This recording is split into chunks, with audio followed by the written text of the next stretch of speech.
a good coach. Would we all agree? Tomlin's a good coach. Is he great? I don't know if he's great anymore, but he's a good coach. You can do a lot worse than Mike Tomlin. I think Belichick's still a good coach. I know things have gone bad. Belichick, the GM, has let down Belichick, the coach. I think that's pretty clear. It's pretty evident. They don't have offense. You know, byproduct of not having his Josh McDaniels offensive coordinator calling plays. When he had him, Mac Jones went to the playoffs. You know, their defense is still very good. But it just feels like to me, both organizations, they need to change. They just need to change. They need to turn the page. And I was thinking of Andy Reid, right? And Andy Reid was wildly successful in Philadelphia. Now, they didn't win the big one, right? And so he's coming off a 4-12 season. The time was right for Jeffrey Lurie to move off of... to move off Andy Reid. And Andy Reid then goes to Kansas City. He gets new life. Think about all the times when you're in your own life and you're in a rut, maybe getting to a new job site or getting a new job or having a new partner in whatever it is. It kind of reinvigorates you. No, it does. It right? does. And I'm looking at Tomlin and I'm looking at Andy Reid, what he's doing right now. I'm looking at Belichick and I'm saying, and I'm just wondering out loud, do the Niners kind of need do the Warriors kind of need a little jolt? Well, do the Warriors kind of need a little newness? Bruce Bochy took a little time off, and look, we can argue till we're blue in the face about how it went down, but clearly he needed the jolt to reset himself. He goes to Texas, new landscape. He feels rejuvenated. Steve Kerr's a great coach. He's an alt-timer, all right? I don't think he's done the greatest job this year. I also don't think he's, some awful coach who forgot how to coach. I just think that maybe the Warriors situation, Steve Kerr, maybe, and I wonder, maybe it's just come to the end and both parties need a change of pace. Maybe. I mean, he is a free agent after the season. He doesn't have a contract. He doesn't have a contract extension. So it does feel inevitable. If he doesn't have the contract now, and if they struggle and if they scuffle, what will Joe Lacob do? I don't know, but like they just won a championship 2 years ago. But here's the problem. Which is why it sounds absurd. No, it doesn't sound absurd because of this reason. Why? The Warriors have made it a point to bring these youngsters in and integrate them with the veterans. Now, you look at the Houston Rockets, for example. They've got all these youngsters, right? Jalen Green, they've got Jabari Smith Jr., they got Şengün. They got a lot of youngsters on that team. What they did was sign veterans, and it made it easier for the youngsters to listen to those veterans that they brought in, like Fred VanVleet and Dylan Brooks. Now, they're 9-9. It's not like they're lighting the world on fire, but they are 8-1 at home. They're better than what they were, and they are playing better. Yeah, the Minnesota Timberwolves, you look at what they did. They had Karl-Anthony Towns. They had Anthony Edwards. They trade for Mike Conley Jr. Now, I don't think Mike Conley Jr. is the greatest point guard in the world. Hell, sometimes I think he's overrated, but he's a veteran's presence, right? He's a veteran presence who can calm the waters, and he knows how to be a pro as well as Rudy Gobert. You make the trade for Rudy Gobert. Yes. You bring in slow-mo, Kyle Anderson, who came from the San Antonio system, played in Memphis for a couple years, has some playoff experience. Now he goes to Minnesota. So you help those youngsters in Anthony Edwards or Karl-Anthony Towns, and you help bring them up. It's hard, and I get Steve Kerr's job, and where I'm going here is these youngsters got traded into this system with the Warriors, and you had to fit in with the core three, Clay, Steph, Draymond. That's tough to do for a youngster, to play the way that they've played for so many years. And I think Steve Kerr's had he said this too. It's like, it's not like, it feels like we got to coach these guys up in the league, and you got all this stuff going on, and it's tough because you don't get the practice time that you used to get. It's been tough for Steve to integrate the youngsters with the veterans. And that problem right there has kind of held the Warriors back the last 2 seasons. We discussed it all last year, the youth movement, the 2-timeline thing, or whatever it was. And then this year, you look at the way the conversations have gone. Moody, Kuminga, Podziemski, they need more minutes, they need more minutes, they need more minutes. Is Steve Kerr going to come off of that? Is he going to relent on that? And he's going to back up on it. Is he going to make the lineup changes? I don't know. Maybe Steve can't do it. So in that sense, maybe you do need a coach who doesn't have that connection to the core, who needs to break it up. Now, it may be a different system. You may play more pick-and-roll basketball. I don't know. But this may be an inflection point for the Golden State Warriors where, you know what?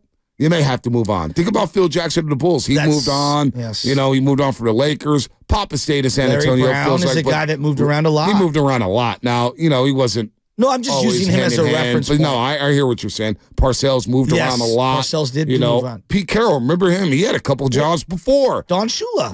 Don Shula moved from the Baltimore Colts to the Miami Dolphins. But even the Dolphins fans, I guarantee they would tell you, after not winning the Super Bowl since the 70s, it's like, okay, Shula did reinvent himself and made the offense, Taylor made the offense for Dan Marino, but you never had a running game. You never had the defense. You never really was truly a Super Bowl contender, although you went to a couple more AFC championship games. The Parcells thing is interesting. Jimmy Johnson after Dallas just didn't work out. Pete Carroll, we're going to see Pete Carroll on Sunday. He gets fired by the Jets, gets fired by the Patriots, goes back to USC and has to reinvent himself, and then go to Seattle. And at some point, we thought, boy, maybe it's wearing thin in Seattle. George Seifert, with the Niners, went on to Carolina and won a division. Look, I guess where I'm going with this is that I've been in work settings. You're talking about the young players, right? I've been in work settings where I was the new guy, and it felt like there was a fraternity, and almost, again, it's not a like-for-like comp, but almost like there were guys on scholarship or gals on scholarship who I didn't even think were still performing at a high level, but because of the 10 years, 15 years of equity that they had built up with management, with the company, it was going to be very difficult for me to jump over them on the pecking order, And I felt like no matter what I did, it was never good enough to be seen in a different light. I know you've referenced this at times, like, it was going to be very difficult for you over at the other place to not be looked as just a board op, as a technical producer.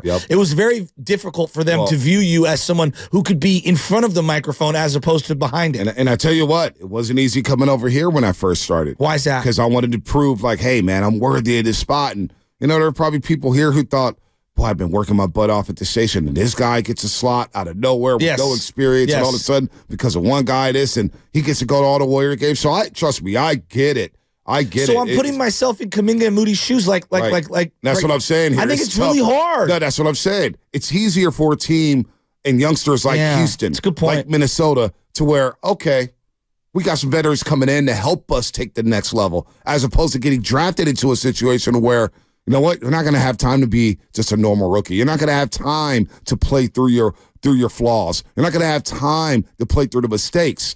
You got to help us win a championship right away. And that's tough for youngsters like Moody and Kuminga. No, it's really difficult. And then, like, when anything goes wrong, it's your fault, right? Like, you're not helping enough for us to maintain our longevity and our success. The frustrating thing when you're like the low man on the totem pole, when you look up and you believe in your heart you're better than someone, or you believe in your heart that you just need more opportunities and you're not getting that. And then they defiantly feel like you're taking someone's job. You know what I mean? Like, we felt that in this industry, like in a weird, indirect way. And it's very dog eat dog. And I can understand all sides of this. It's just, to me, I just feel like the Warriors are in a very difficult spot right now. I think the coach is in a difficult spot. And I just wonder out loud if they don't need just some newness.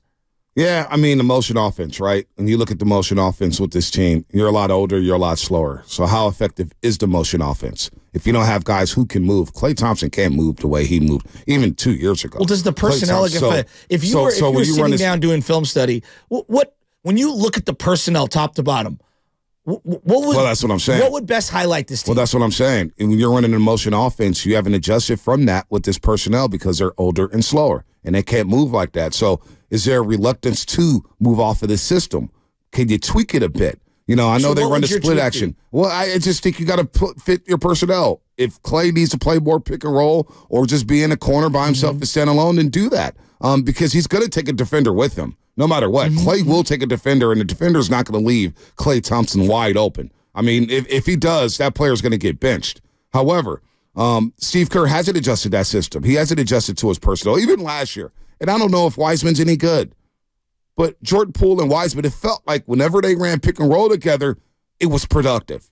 Whether Poole got to the free throw line and whether James Wiseman could pick and pop. Now, I know they wanted James Wiseman to be more of a screener, play the Warriors' way as a big man. Just wasn't built like that. No. Now, again, James Wiseman may not be any good whatsoever, but I would have at least tried more pick and pop, pick and roll with those guys. You get what I'm saying? Not just running the motion offense, because that offense is tailor-made towards Steph Curry.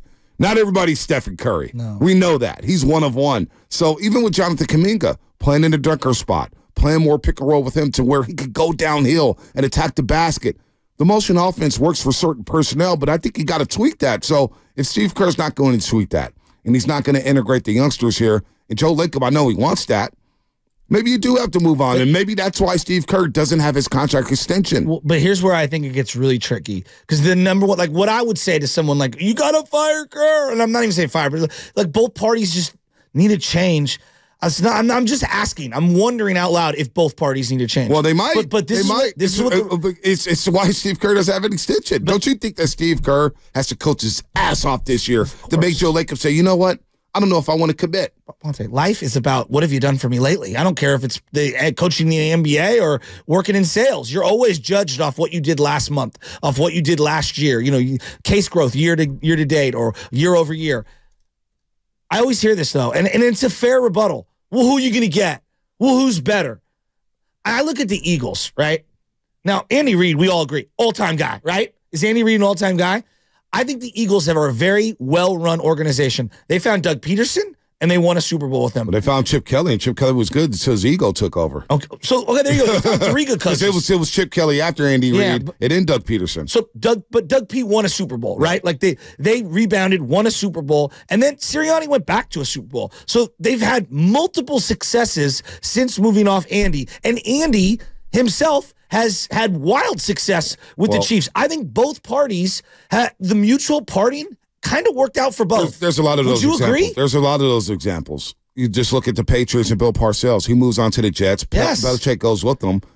They hire Pete Carroll. They fire Pete Carroll after 2 years. 3 years, 2 years. And then they go back to Belichick. And they have this model of success. You see it from teams all the time. You can't be afraid to make the tough move. You cannot be afraid to do that. I mean, the Niners made Bill Walsh step down. They go to George Seifert. Boom, they're still humming. They're still competing for Super Bowls. Even Mooch, for crying out loud, was humming for a second here. So, look, I don't know what's going to happen to Steve Kerr.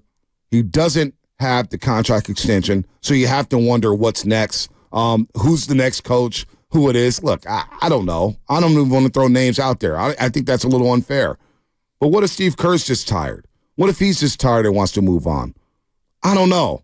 What do you think an outside person would like if you brought in someone from the outside and said, evaluate my team right now? The whole thing, like the personnel, rotations, lineups, the offense, the defense. What do you think an outside person would say? Well, a lot of outside people talk. They still believe the Warriors are a top 5 team in the Western Conference. The outside people I talk to, and I'm trying to figure that out. I try to figure it out because I'm looking at this roster every single day, and I look at Minnesota, and I look at OKC, and I look at the Lakers, and I look at the Kings for that. I know I make crack a lot of jokes about the Kings, but then you look at the Suns, and you look at this Western Conference, even the Clippers. Even though I don't like their mix, I still think, damn, the Warriors are going to have to play their ass off just to get a win. So you don't think the personnel compared to those other teams I just think we're a little too slow, a little too it's going to be a problem. You cannot be slow and small in the NBA. Something's got to give. Yeah, I would agree with that. It's one thing to be small and athletic, and even then when they had Kevin Durant, Andre Iguodala, they weren't necessarily small, right? Weren't necessarily small when they had them. If you brought in, hypothetically, into a setting, like we see this all the time in radio, new guy comes in and he wants to shake things up, change lineups, and he doesn't care about what the connection to the fans or the audience or whatever. If you brought in, like hypothetically, you had a new person calling shots as the head coach, and all the personnel was the same, what would it look like? I don't know what it'd look like. I don't know. I think obviously you wouldn't be running motion offense. You wouldn't be hell-bent on a motion offense, but maybe that new person's coming in. Maybe that new person's coming in saying, I need to tweak this. Maybe I don't want Draymond Green handling the ball so much. Maybe I don't want other guys touching the ball. Maybe I want Steph Curry playing pure point guard. I don't know what it'll look like. But this team needs to play faster. And I think, you know what I'm saying? Yeah, I hadn't even thought of that part. Like, what if he's not playing off the ball? Now, Steph loves playing off the ball. He can play on the ball, off the ball. That's what makes him so unique. But I don't know what that new coach would do to this roster. But there's going to be a lot of decisions. Look, Klay contract's coming up. His contract is expiring. Steve Kerr's contract is expiring. You got to figure out what to do with Andrew Wiggins. What is he going to be part of the future or not? Where's Andrew Wiggins at? Because that 4-year contract started today, and I'm kind of with Steiny and what he said yesterday. My biggest issues with Andrew Wiggins right now than it is Klay Thompson. When the hell is Andrew Wiggins going to show up? 13 points a game? Like, that's not good. That's not good. So I do want to play this clip from Stephen Curry and Steve Kerr yesterday when he joined Willard and Dibs about some of these changes here. But I don't know. And it's different situations, right? Belichick, it feels like, had the lifetime contract in New England. It feels like Mike Tomlin had the lifetime contract in Pittsburgh. But Mike Tomlin's been there for a very, very long time. They've been mediocre for a very long time. Like, I get it. Oh, he's never finished worse than 8-8. Okay, great. You're mediocre. I've long thought that Pittsburgh should have moved on from Mike Tomlin. It doesn't work anymore. It's done. Your offense is redundant. You have an offense from the 1980s.